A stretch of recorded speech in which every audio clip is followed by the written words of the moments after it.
Jo crec que no vaig decidir ser actriu, vaig néixer actriu i això ha estat una cosa que ha estat amb mi des de sempre, des de ben petita. Recordo anar per casa agafant raspalls, micròfons, agafant tot el que podia i assajant obres que m'inventava. Tenia també un caset i feia els meus contes i els gravava. I sí que hi va haver un punt d'inflexió molt clar, que va ser una representació que vaig veure a la plaça de davant de casa, una representació amateur de Germans de Sang. I recordo que en aquell moment vaig veure aquella funció i vaig dir, jo vull fer això, jo vull fer això. És que sempre hi ha un punt, no? Sempre hi ha alguna funció, algun número, alguna cosa que veus que és la xispa, no? Que salta. En el meu cas, va ser veient un número musical en una sèrie, que no anava d'això, però que hi havia un moment que feien teatre musical, que feien L'Hombre de la Mancha, i va ser un moment de això m'agrada molt. En el meu cas, jo crec que no, tampoc he decidit, jo no he decidit fer teatre, però m'agradaria poder dir que ha sigut de sempre, ho he volgut. No, jo crec que sempre volia fer alguna cosa no convencional, això ho tenia molt clar. I en el meu cas, em va inspirar molt, a posteriori, el que deia Edward Gordon Craig, de que la gent que vol fer teatre no és que vulgui fer teatre, és jo no vull fer teatre, jo vull ser lliure.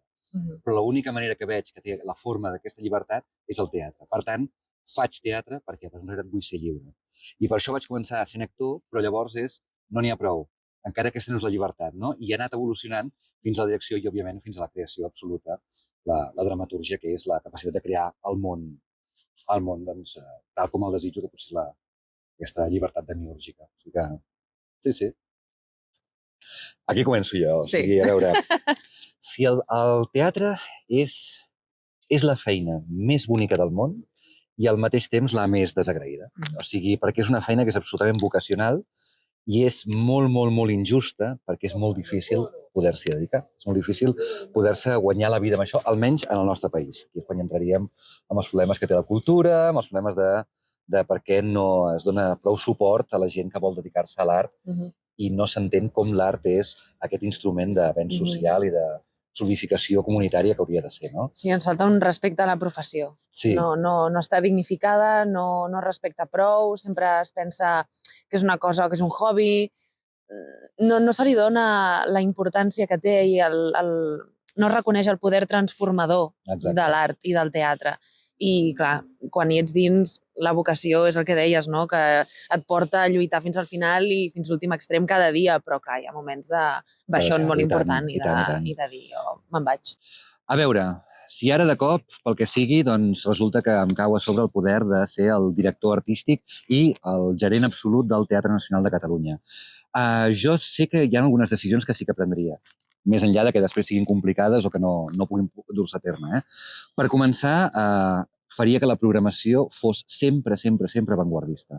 Sempre. Per mi, el teatre públic, no de Catalunya, sinó de qualsevol país, té el deure, la responsabilitat, i està fet per això, està subvencionat per empènyer el tipus d'art, o sigui, la corrent artística cap endavant, cap al futur, cap a l'avantguarda, fer avançar els nous llenguatges, la nova manera de concebre no només les arts escèniques, sinó l'art i, per tant, la societat en si.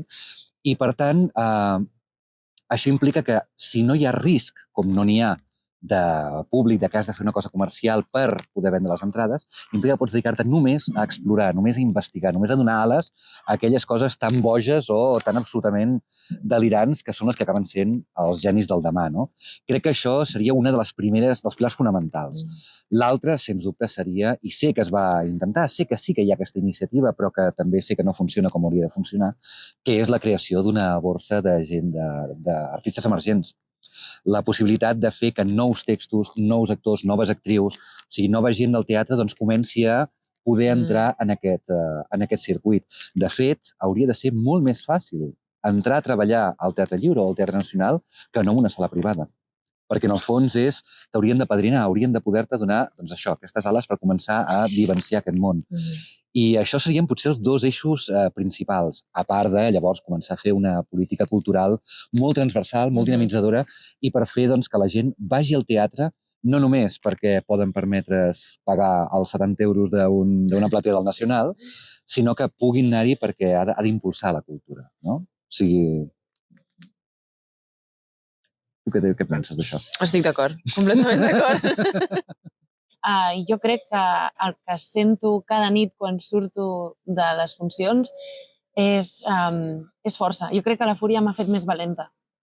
Fer la fúria m'ha fet més valenta, o vull pensar que m'ha fet més valenta, i que m'ha permès enfrontar-me a totes aquestes injustícies des d'un altre punt de vista i amb una força diferent. I jo crec que això és positiu. I m'agradaria que això traspassés també, no?, a tota la gent que ens ve a veure, que se sentin valents i valentes per afrontar aquestes injustícies i per donar passos endavant. Clar, però tu has sentit que és un crit cap a la venjança, realment? O aquesta valentia en què es transforma per tu? Sí, es transforma en força lluitadora i en capacitat transformadora de la realitat que vivim, perquè al final es tracta d'això, no?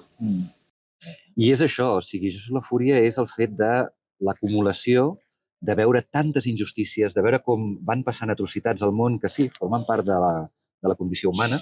Crec que la capacitat de ser monstruosos és tan inherent a nosaltres com la capacitat de ser salvadors i de ser herois. I és lamentable de vegades que triem la nostra part més fosca.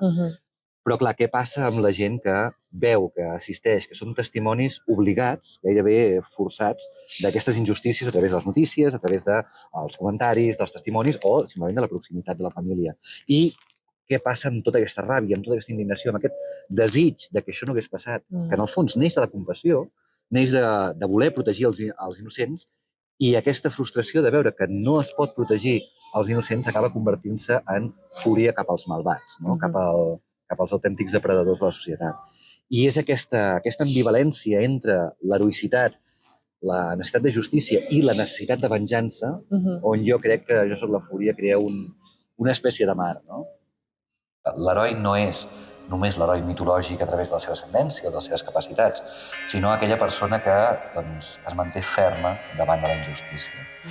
I jo crec que d'això va precisament de demostrar què passaria si la propera vegada que veiem una cosa en la qual no estem d'acord, ja sigui a nivell humà o a nivell polític, o sigui, de qualsevol tipus de situació que sabem profundament que està malament, decidim no conformar-nos, decidim no tragar amb això i dir, doncs ja n'hi ha prou.